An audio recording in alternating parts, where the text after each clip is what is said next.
We're your hosts, Katie and Corey with the Stencil Collection. We're here today to demonstrate the Stencil Collection's easy-to-use embossed icing. Our icing comes in stackables. Each stackable has 5 colors in them. They come in spring, summer, fall, and winter. We also have a rainbow of solid colors that you can purchase. Our stackables are so nice because you can unscrew them. If you want to get a blended look, you just place the colors that you want to use right in front of you. Those are beautiful colors, Corey. I always recommend using the Stencil Collection's palette knife. The reason for this is because every time I use it over the embossed icing on any surface, it gives a very flat, even surface. I also like to have a bowl of soapy water in front of me, so when I'm done spreading the icing over the stencil, I can drop the icing right into the water. Now, what kind of soap do you recommend using, Corey? What you want to use is dishwashing soap. It'll dissolve the icing very fast for you. Now, let's get started making our cards. This is a beautiful card, Corey. This has all the embellishments to make a beautiful thank you card, birthday card, wedding, or any occasion. Great, because I need a birthday card today. Well, let's make one then. What we're gonna do first is take a piece of green paper. It's already pre-cut. Then I glue a piece of white paper right on there. I'm gonna take my brass stencil, place it right over the white paper, and right away, I'm gonna wanna use a little bit of tape. We use the blue low tack painting tape, and this will not rip the paper at all. So what you want to do is you just want to rip a couple pieces. Thank you. Give you those, Katie. And what you want to do is take your finger and push the tape down onto the stencil. Get it nice and snug, so that way if you're taking your icing and spreading it over, it won't go underneath your stencil. That's a great tip. Then what we're going to do is we're going to start out with our hot pink icing.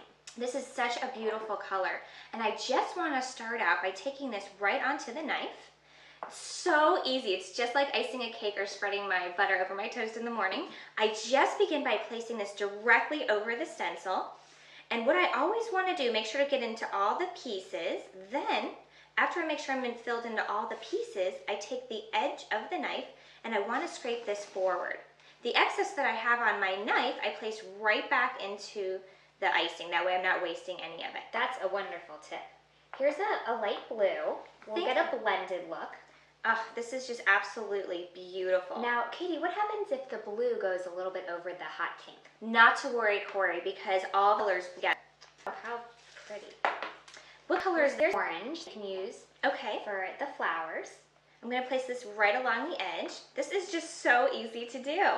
And I just want to scrape the extra and place that right back in there.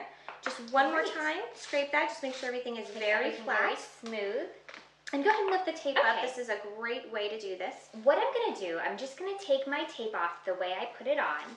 So just lift these up, lift this up, and it's not going to rip your paper at all. And what you want to do is keep one piece of tape on here so it acts as a hinge. So when I lift up my stencil, it won't fly everywhere.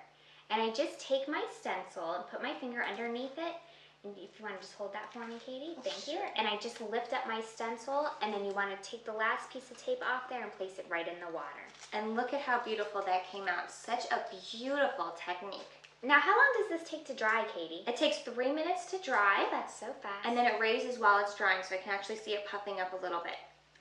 So let's put some beads on, Corey. I'm going to give you the glitter writer to do that. Now, I'm also going to before we do the beads, I'm going to take some of my buttons. I have these 2 little buttons, which are on this card already. We're going to place them right in the corners. So what I do is I take my glitter glue. I'm just going to put 2 little drops of the glitter writer on the sides. And this, what you want to do is take an embellishment. Take either a button, a brad, an eyelet, anything that you want to use, and just place that right into the glitter glue and push that down. So you've got your beautiful embellishment look. Then I'm going to take our dry card that we have already, which we just made earlier, and I'm going to add some of our beads. So Kitty, why don't you pick a color of the beads while I take my glitter glue, and I just put a little glitter on some of the pieces.